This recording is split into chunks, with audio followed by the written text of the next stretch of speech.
자, 그래서 이러한 어떤 식민사 간의 큰 틀에 어떤 문제가 있다라고 하는 거고요. 그럼 가야사의 문제는 무엇이냐? 국사 교과서 속에 가야의 문제를 보도록 하겠습니다. 가야는 삼국과 가야로 나뉩니다. 사국이라고 하지 않죠.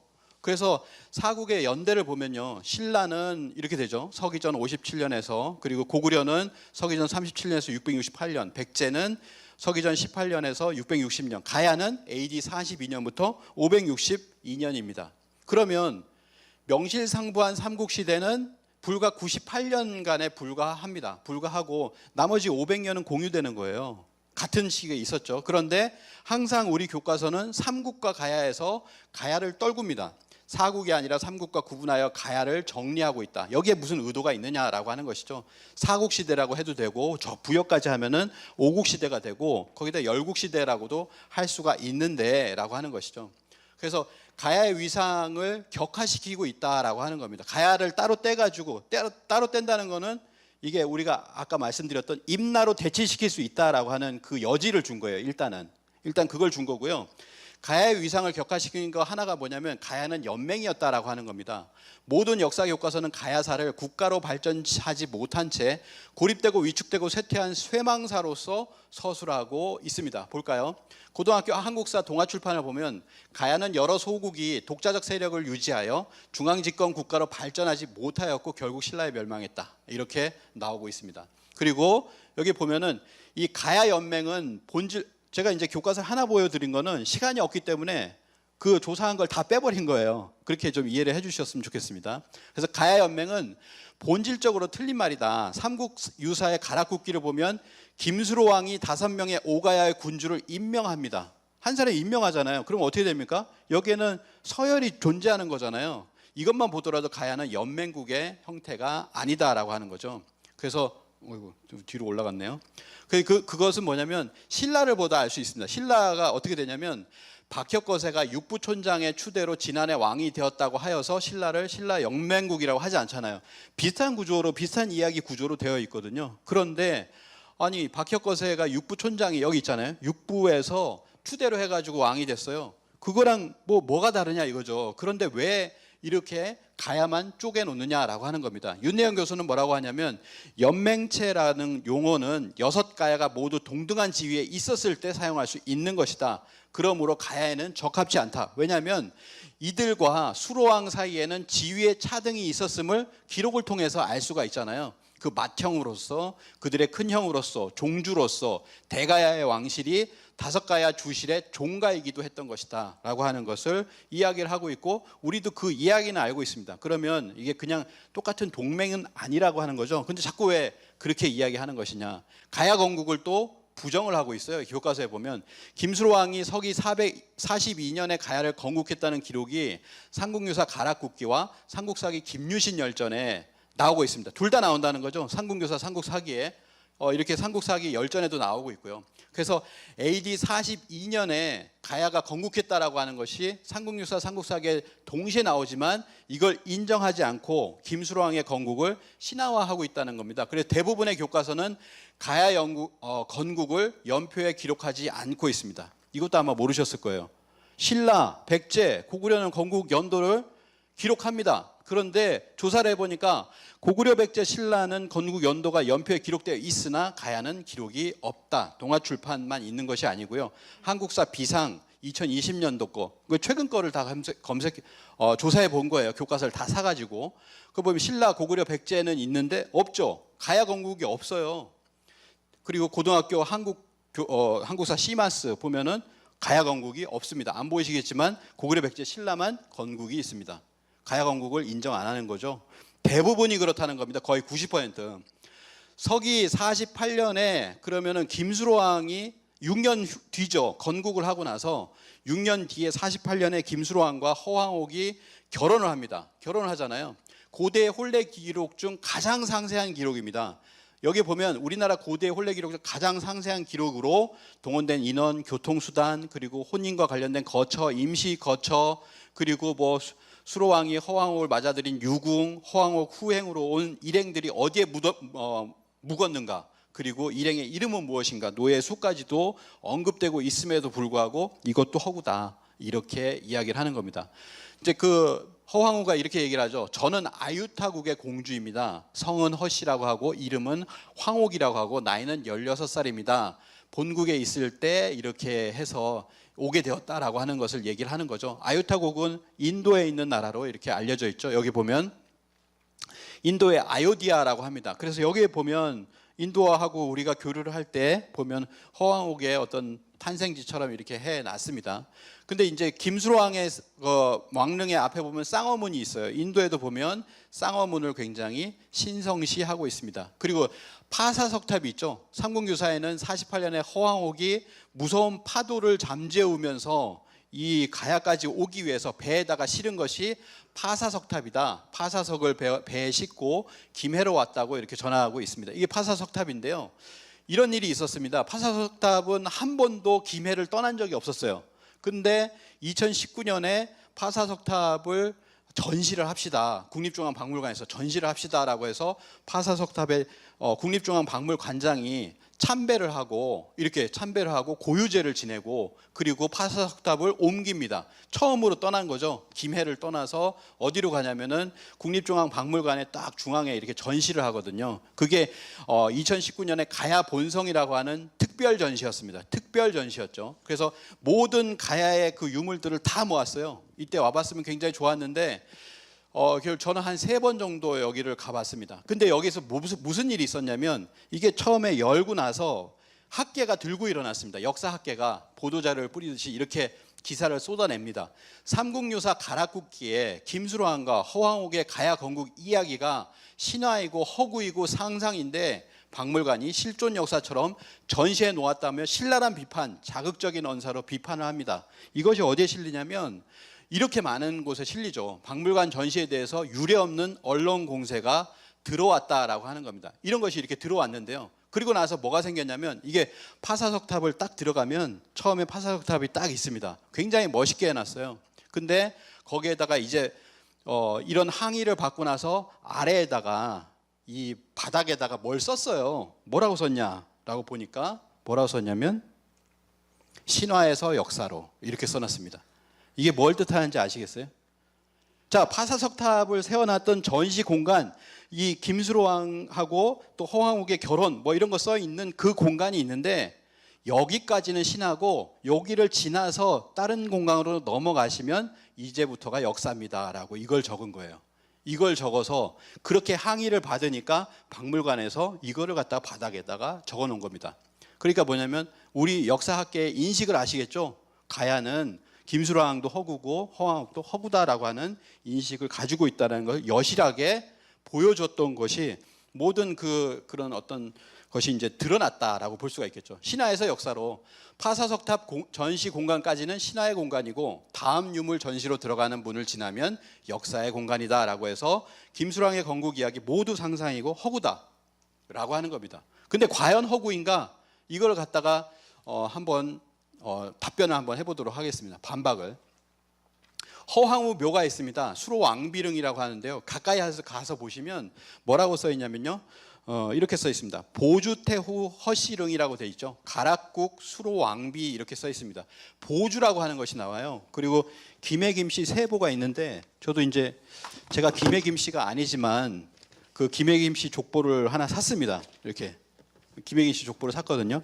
여기서 이제 제가 캡처를 스캔을 한 거예요. 그래서 여기 보면 비보주 황태후 성 허씨 위 황옥이라고 이렇게 나옵니다. 김해김씨 족보에는 보면 이렇게 나오죠. 보주라고 나옵니다. 보주. 보주가 뭘까? 왜 보주태후라고 하지? 라고 했는데 허목 선생도 그 역사를 쓸 때 이렇게 나옵니다. 이 허황옥은 남천 축국의 왕이다. 이거 인도의 남쪽이라는 거예요. 인도 남쪽의 딸인데 왕의 딸인데 스스로 서역 허공왕의 딸이라고 말하였는데 허국은 허황욱이다. 호는 보주태후라고 한다라고 해서 보주태후라고 하는 말을 쓰죠. 그래서 이 고려대 명예교수인 김병모 교수께서 중국의 인명사전을 찾아서 이게 왜냐면 90년대니까 뭐냐면 인터넷이 발달하지 않을 때잖아요. 사전을 막 찾아봅니다. 그래서 거기에서 찾은 게 뭐냐면 보주는 사천성의 안악현이다. 사천성의 안악현의 옛 이름이다라고 하는 것을 찾아냅니다. 그리고 나서 사찬성 아낙현. 지금은 뭐냐면요. 구글에 그냥 보주를 검색해 보세요. 보주를 검색하면 여기로 나옵니다. 사천성 아낙현. 지금도 그대로의 그거를 이제 보여주고 있다라는 거죠. 사천성 아낙현인데, 그래서 여기를 갔습니다. 여기를 가니까 사천성 아낙현을 가니 보주 허씨 사당이 있고, 쌍어, 아까 보셨던 그 쌍어가 그 양각으로 새겨져 있으며, 보주 허씨의 인구가 10만이 넘는다는 거예요. 아, 허황옥과 관련이 있겠구나라고 하는 것을 알 수가 있겠죠. 그리고 여기서 하나 찾은 것이 뭐냐면은 바로 이 금성문을 찾았는데, 신정기라고 하는 겁니다. 신정기라고 하는 건데, 중국 후한의 금성문으로 알려져 있는데, 을류년은 900, 그러니까 이제 10세기죠. 925년에 이걸 찾아냈는데, 여기에 이 신정기라고 하는 걸 탁본을 떠보니까 뭐라고 되냐? 보주라고 써 있죠. 보주라고 써 있고, 허여 황옥이라고 이렇게 나옵니다. 허여 황옥이다라고 해서 이 시기가 이렇게 신정기에 보면은 뭐라고 나와 있냐면, 동한시대 초라고 이렇게 시기를 적었는데, 허황우가 김해로 온 시기와 일치하는 기록을 보여주고 있다는 거죠. 그 기록이 뭐라고 되어 있냐면요, 보주 땅 동쪽 마을 종지란 곳에서 신령스러운 기운이 솟아 인걸이 떨치고 영면한 역사가 있다. 허씨족은 일찍부터 이곳에 살았다. 이 보주라고 하는 곳에 살았다는 거예요. 그리고 뭐냐면은 동한 초에 허황옥이라는 소녀가 있어 용모가 수려하고 지혜와 용기가 뛰어났다, 이런 기록이 나오는 거예요. 10세기에 기록이 나온 거예요. 그래서 깜짝 놀랐죠. 아, 보주에 허황옥이라는 분이 있었구나라고 하는 것을 알 수가 있습니다. 그래서 뭐냐면은 이것이 어디로 가냐면, 후한서에서 뭐라고 하냐면 서기 47년, 48년에 와서 결혼을 하잖아요. 근데 47년에 무슨 기록이 있냐면은 이 아낙현이라고 하는 보주에 반란 사건이 일어납니다. 반란 사건이 일어나서 결국에는 강제 이주를 시켰다. 이게 뭐냐면 보주의 허씨들이에요. 허씨들. AD 47년에 사천성에서 허씨 세력의 반란이 있어서 이 사람들을 강제 이주를 시켰는데, 만약에 47년의 반란 사건 때 고향을 떠난 7,000명 중에서 허씨성을 가진 15세의 소녀가 섞여 있었다면 다음해 양자강을 타고 황해로 와서 가락국에 도착했을 가능성이 성립이 된다라고 하는 거죠. 이런 겁니다. 그래서 허황옥은 그 원래 태어난 곳 있잖아요. 제가 이제 뭐 처음에 태어난 곳이 저 어디 중국이에요. 근데 서울에 와서 살았어요. 그럼 내가 서울 사람입니다 이렇게 안 하죠. 중국 어디 출신입니다 이렇게 얘기하잖아요. 마찬가지로 보주에서 태어났지만 이 사람의 출신은 어디냐면 인도라는 거야. 아유타국이라는 거죠. 그래, 아유타국에서 와서 보주라고 하는 그 곳에서 사천성 아낙현에서 태어난 허씨 허황옥이 있었는데, 이때 뭐냐면은 강제 이주를 당해서 거기서 양자강을 거쳐서 들어왔다라고 하는 겁니다. 그래서 허황옥이 김해에 도착했다라고 하는 것이 어떤 그런 가야행 루트가 성립하게 된다라고 하는 것을, 합리적인 어떤 추론을 이렇게 하게 됐습니다. 자, 그걸 정리를 해보겠습니다. 김해 수로왕릉에 있는 비문에 허황옥을 보주태호라고 했다. 오래전에 보주 땅에 형성된 허씨 집성촌이 오늘까지 존속하고 있다.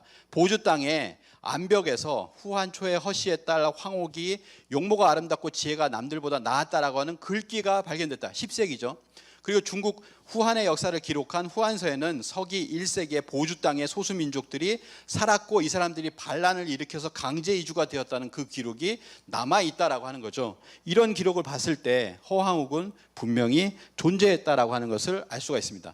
허황옥이 실존 인물이라고 하는 것은 김수로왕이 실존 인물이라는 거죠. 결혼을 했으니까요. 두 분이 실존 인물이라고 하는 거예요. 그래서 허황옥의 어떤 실존 인물의 검증을 통해서 김수로왕도 실존 인물이라고 하는 것을 우리가 알 수가 있는 거죠. 그렇지만 이렇게 어떻게 보면 거의 확정적인 추정이 가능한데도 불구하고 뭐냐면 지금 학계에서는 김수로왕과 허황옥을 전부 다 허구의 인물로 얘기하고 있다. 그러면서 뭐냐면은 허구의 인물이니까 이때는 없는 거잖아요.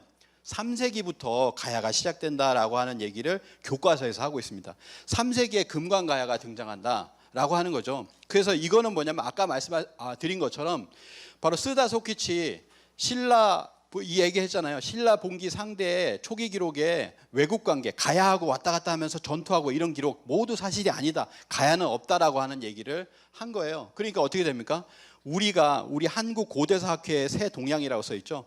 신라와 가야의 초기 왕계는 어느 정도 상향 조정되어 있다라고 보는 견해를 무시하기 어렵다. 한마디로 직선적으로 얘기하면 되는데 좀 어렵게 꼬아서 얘기하는 경향이 있습니다. 신라와 가야의 초기 왕계는 상향 조정되었다고 본다. 그러니까 이걸 믿지 않는다는 거예요. 지금의 왕계를. 그래서 이에 따르면 신라와 가야의 개국 연대를 3세기 후반 정도로 늦추어 보아야 한다라고 얘기하는 거예요. 그러니까 가야의 건국을 믿을 수 없다라고 하는 것이죠. 3세기 후반이다.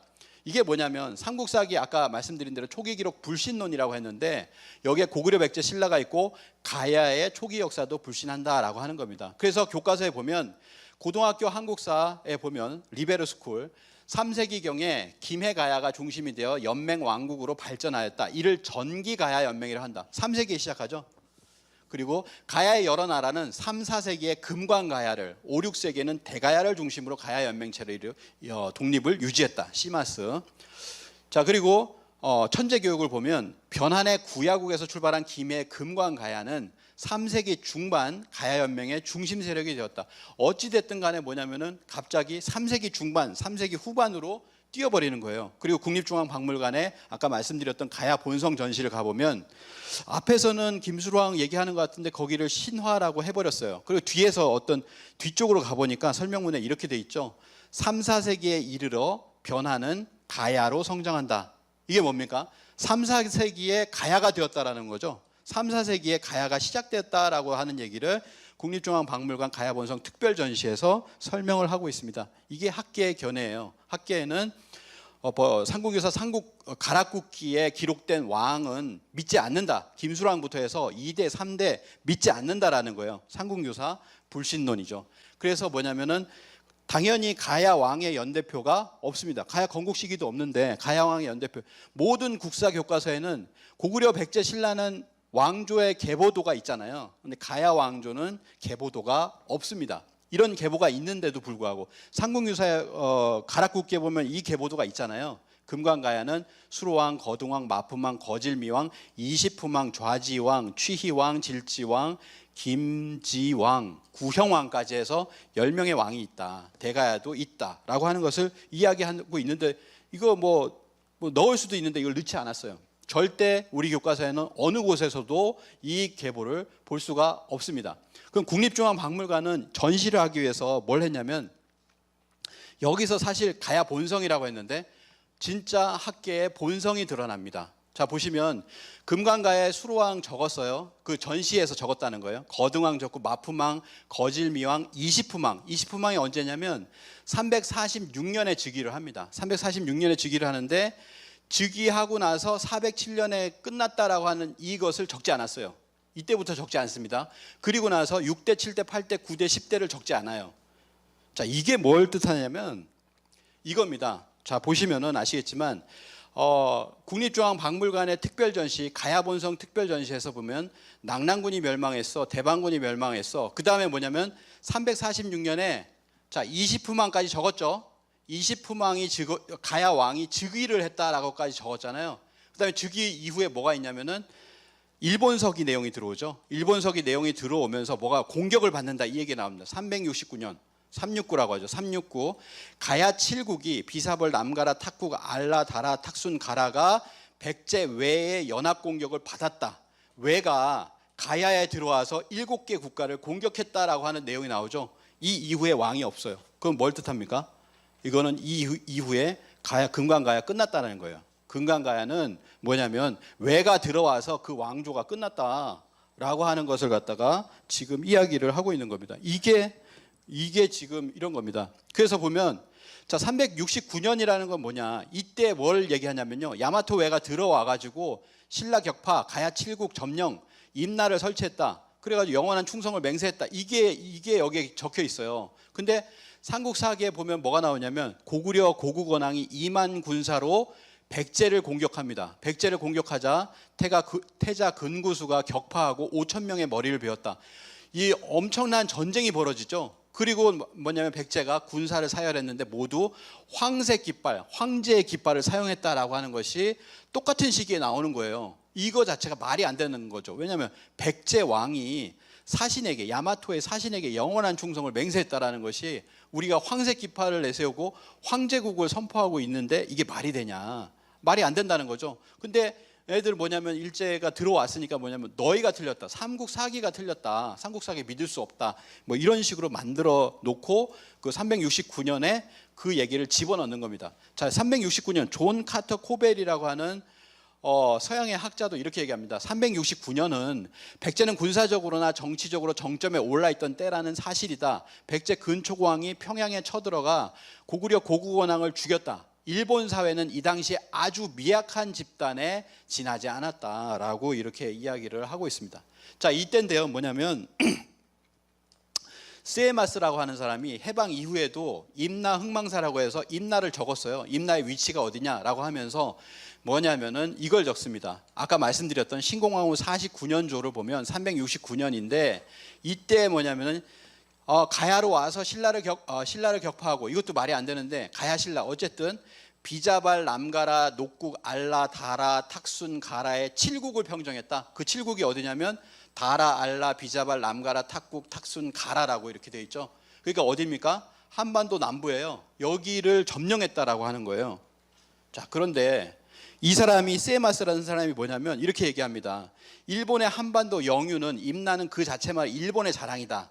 구한말 일본에 의해 조선 병합은 고대의 복현이다. 이는 앞으로 영원히 일본이 한국에 대한 예속을 주장할 수 있는 정신으로 인도해 준다라고 이렇게 이야기를 한 사람인데, 이 사람이 세마스라는 사람이 일제 패망 후에도 서울대를 들락날락하면서 김원룡 같은 경성 제국대 출신 교수들을 관리하는 모습이 나오고 있었다라고 하는 거죠. 그래서 관리하면 어떻게 됩니까? 관리가 되는 거죠. 그래서 임나일본부가 그대로 들어가는 겁니다. 그래서 스에마스의 위치 비정이 우리 학계의 위치 비정으로 그대로 들어왔다라는 거죠. 자, 그래서 가까운 데 있는 그 가야들 있잖아요. 자, 하만이 알라를 주장한다. 그럼 이게 들어온 거예요. 알라가 아닙니다. 아라가야라고 하면 맞는데 알라라고 거기다가 알라를 같이 쓰면은 이거는 틀린 거예요. 그다음에 합천이 다라국을 주장하죠. 이거 뭐 기사만 봐도 알 수 있습니다. 이것도 틀린 겁니다. 이 다라라고 주장하면은 뭐냐면 임나일본부가 되는 거예요.